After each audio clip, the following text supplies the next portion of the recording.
Hey guys, কেমন আছো তোমরা সবাই? আশা করছি তোমরা খুব ভালো আছো। আমিও বেশ ভালো আছি। ঘড়িতে বাজছে এখন 6:30। তো আজকে সকালবেলা উঠে ভাবলাম তোমাদের সাথে একদম র্যান্ডম আমার মর্নিং রুটিনটা শেয়ার করব। তাই ঘুম থেকে উঠে সোজা চলে এলাম ওয়াশরুমে। দেন নিজেকে নিহাঁটতে হয়ে ব্রাশ করলাম। আর ব্রাশ করতে করতে মাথায় আমার এটাই চলছে আজকে আমি ব্রেকফাস্টে কী বানাবো। তাই আমি সোজা আবার ফ্রেশ হয়ে চলে এলাম কিচেনে নিজের জন্য একটু ব্রেকফাস্ট লাঞ্চের প্রিপারেশন করতে, কারণ আজকে তো আবার অফিসও আছে।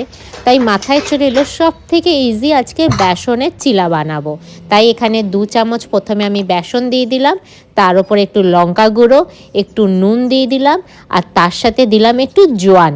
আর জোয়ানটা দেওয়াটা না খুব ভালো হয়েছে ডিসিশানটা, কারণ এতে খেতে খুব ভালো হয়।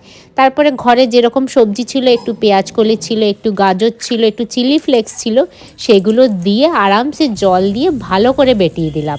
ব্যাস, এখানে আমি আমার গরম গরম চিলা বানাচ্ছি। আর চিলাটাকে ওল্টাতে যা মজা লাগে না কি বলবো। ব্যাস, এখানে আমার এক এক করে আমার চিলা রেডি। তারপরে সোজা চলে এলাম নিজের ড্রেসটা একটু আয়রন করব বলে, কারণ কখন যে দিল্লিতে লাইট চলে যায় তার কোনো ঠিক ঠিকানা নেই।